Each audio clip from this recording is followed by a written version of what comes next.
Imagine experiencing something that happens every single month. Something completely natural. Something that has been happening to half of all humans since the very beginning of our species.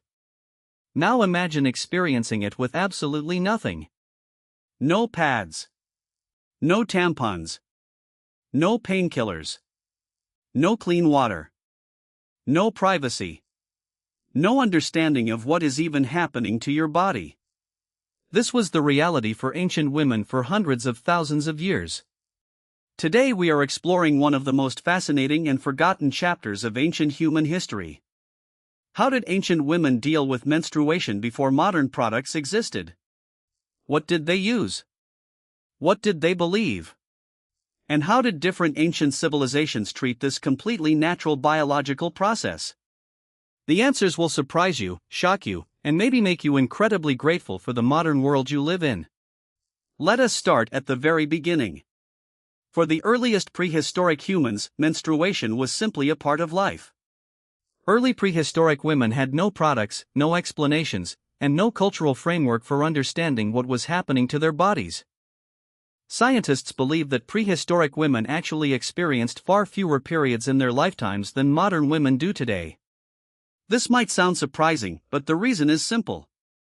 Prehistoric women were almost constantly either pregnant or breastfeeding. Pregnancy stops periods. Extended breastfeeding delays their return. A prehistoric woman might only experience a few dozen periods in her entire lifetime, compared to the 400 or more that modern women experience.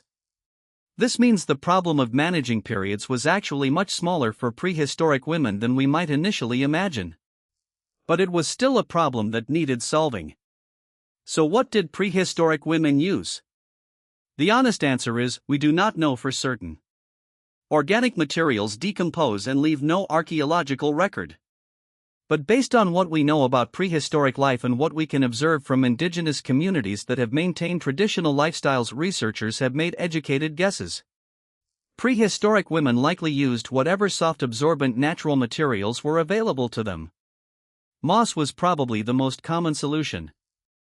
Moss is naturally absorbent, soft, and grows abundantly in many environments. Dry grass, leaves, and animal fur were also likely used. Some researchers believe that prehistoric women may have simply allowed blood to flow freely, spending time away from the main group during their periods, which leads us to one of the most important aspects of ancient menstrual history: isolation and taboo. In many ancient and indigenous cultures, menstruating women were considered ritually unclean or spiritually dangerous. They were required to leave their homes and communities and spend their period in a separate designated space, often called a menstrual hut or moon lodge. This practice existed across an extraordinary range of ancient cultures, from ancient India to Native American tribes, from ancient Africa to parts of ancient Europe. The details varied, but the core idea was the same. A menstruating woman was temporarily separated from her community. To modern eyes, this looks like discrimination and punishment. And in many cases it genuinely was. Women were excluded from religious ceremonies, from cooking food, from touching certain objects, and from interacting with men. In ancient India, texts written thousands of years ago described menstruating women as ritually impure. They could not enter temples. They could not cook. They could not touch men. They were required to sleep on the floor and avoid all luxuries for the duration of their period. In ancient Japan, menstruating women were forbidden from entering sacred spaces. In parts of ancient Africa, menstruating women were believed to have the power to spoil crops, curdle milk, and cause weapons to malfunction simply by being near them. But here is the fascinating contradiction. In many of these same cultures, menstruation was also seen as a sign of incredible power and fertility.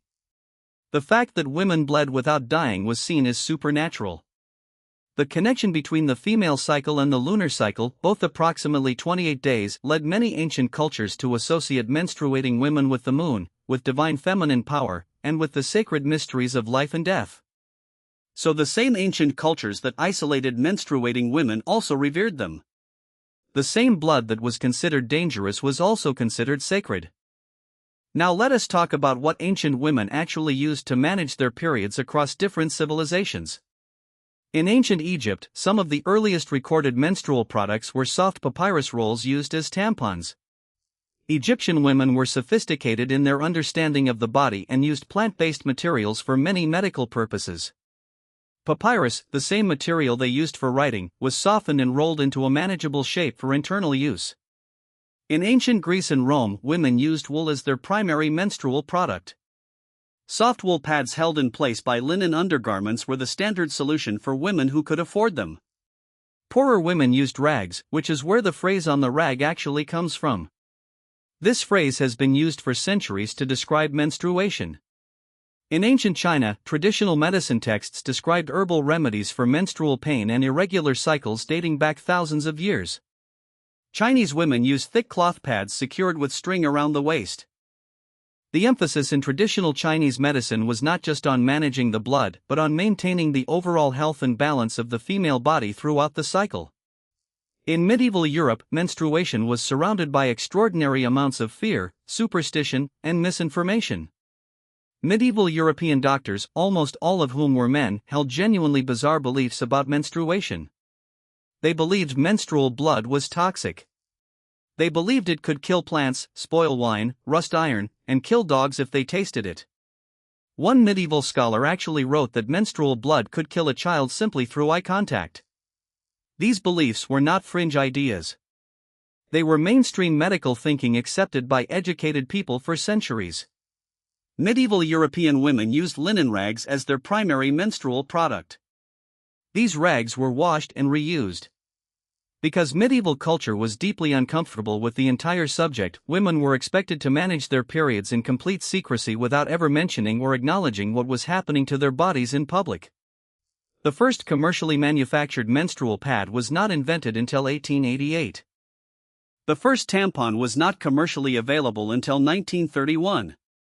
For all of human history before these dates, women managed their periods with whatever natural materials they could find, or in many cases, with nothing at all. Think about that for a moment.